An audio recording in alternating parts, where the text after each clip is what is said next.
ఈరోజు స్వచ్ఛందంగా పారిశుద్ధ్య కార్యక్రమానికి శ్రీకారం చుట్టాం.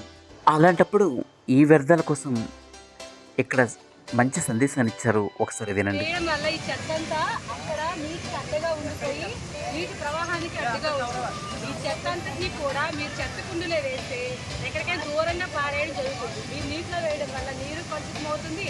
అలాగే ఇలా నది ప్రవాహానికి అడ్డుగా కూడా ఉంది. కాబట్టి చెత్తని ఇలా ఎక్కడ పడితే అక్కడ పడేయద్దు, చెత్త కుండీలో వేయండి.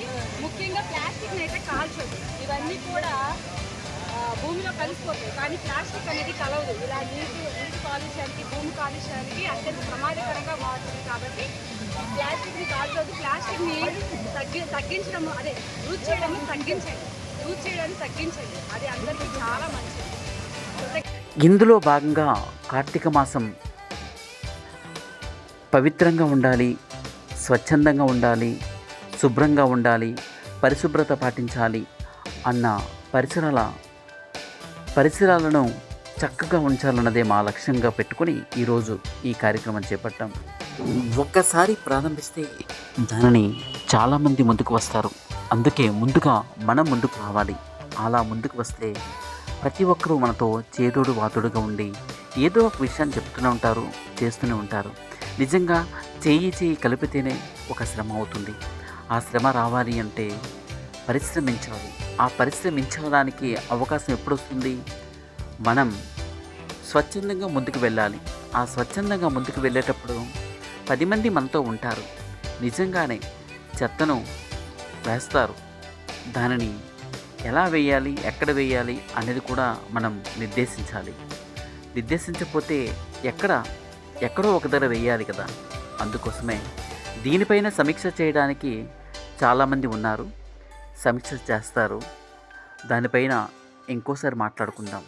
కానీ ఇప్పుడు ఈ వ్యర్థాలు నిజంగానే భూమిలో కలవవు. ప్లాస్టిక్ అనేది అలాగే చాలా అనారోగ్యాలు పడతాం.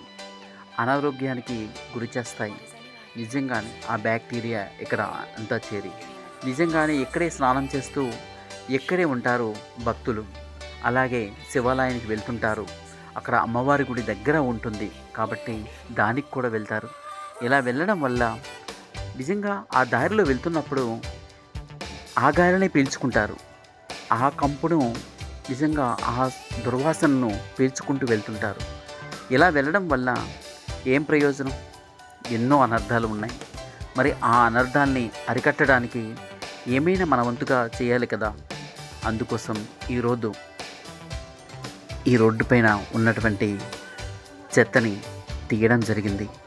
ఇలాగే నిజంగానే అది దూరంగా పారేయాలి, కానీ అవకాశం లేదు. ఎందుకంటే రోడ్లు బాగులేకపోవడం వల్ల ఏ వాహనం కూడా రోడ్డు పైన వెళ్ళే ప్రసక్తి లేదు. కాబట్టి ఇంతకంటే ఒక సొల్యూషన్ కనిపించలేదు.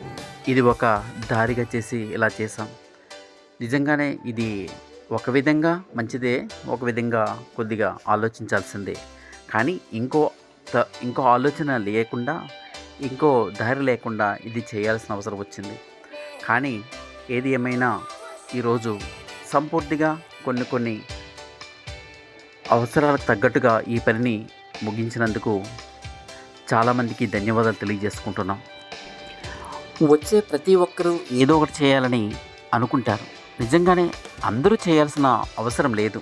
ఎందుకంటే అందరూ చేయాల్సిన పని ఏముంటుంది? కొంతమంది చేయాలి, కొంతమంది సూచనలు ఇవ్వాలి. అలా సూచనలు ఇచ్చేటప్పుడే కొన్ని చేయడానికి ముందుకు వెళ్తారు. అలాగని వ్యతిరేక ఆలోచనతో ఉండవద్దని నేను యువతకు పిలుపునిస్తున్నాను. ఎప్పుడు ఏదో ఒక విషయాన్ని చర్చించి ఇది ఇలా చేస్తారు, మళ్ళీ అక్కడ వేస్తారు అని అంటుంటారు. నిజంగానే అక్కడ వేస్తారు, మళ్ళీ తీద్దాం, నష్టమేముంది?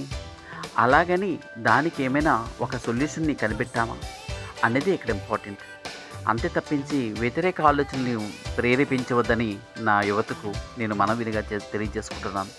ఎందుకంటే ఎప్పుడు ఏదో ఒక వ్యతిరేక భావం మనసులో ఉంటే ఎప్పుడు మన సానుకూలంగా ప్రతిబింబిస్తాం, స్పందిస్తాం? చెప్పండి. సానుకూలంగా ప్రతికూల ఆలోచనని పక్కన పెడితే కానీ సానుకూలంగా ఆలోచించే స్థితిలో మనం ఉండలేం. ఆ స్థితిలో రావాలంటే ముందుగా సానుకూల ఆలోచనల్ని ప్రతికూల ఆలోచన తీస్తే అనుకూలమైన ఆలోచనలు వస్తే అనుకూలమైన ఆలోచనలతో సానుకూలంగా ప్రతిస్పందించగలం. ఇది నా మాట. ఎందుకంటే ఎప్పుడు వ్యతిరేక భావాలతో ఉండొద్దన్నది నా ఆలోచన. మనం చేస్తాం అంతే. అంతే తప్పించి అందులో నేనుంటానా, మీరుంటారా, అవతల వారు ఉంటారా, నువ్వు ఉంటావా అన్నది కాదు. మనమంతా చేస్తాం. ఈ రోజుకి నాకు సమయం దొరికినప్పుడు నేను చేస్తాం, ఈరోజు మాకు సమయం దొరికేటప్పుడు మేము చేస్తాం, రేపు మీకు సమయం దొరకడం మీరు చేయాలి. అదే ఇక్కడ ఉద్దేశం, ప్రధాన ఉద్దేశం. ఎందుకంటే ఇది ఇప్పటికీ మీకు తెలియకపోవచ్చు, కానీ నిజంగానే బాగా ఆలోచిస్తే ఇందులో అనర్థాలు రాబోయే తరానికి చాలా ఎక్కువగా ఉంటాయి. రేపటి భావి జీవితాన్ని నిలబెట్టాలంటే ముందుగా ఇక్కడ ఉన్నటువంటి ఇలాంటివి కొన్ని మానసికంగా ఆలోచించి, చాలా జాగ్రత్తగా ఆలోచించి ఇవి తుడిచివేయాలి.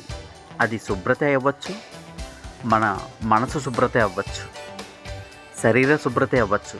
ఏదైనా దూరంగా ఆలోచించాలి, మాట్లాడాలి. అదే అంటారు ఎవరో.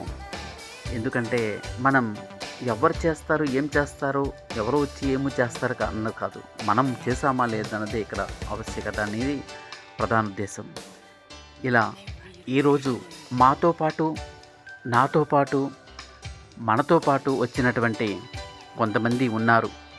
వాళ్ళకి ప్రత్యేకమైన ధన్యవాదాలు తెలియజేసుకుంటున్నాం ఈ వీడియో ద్వారా. అలాగే చేయాలి, ఇంకా చేయాలి, ఏదో చేయాలి.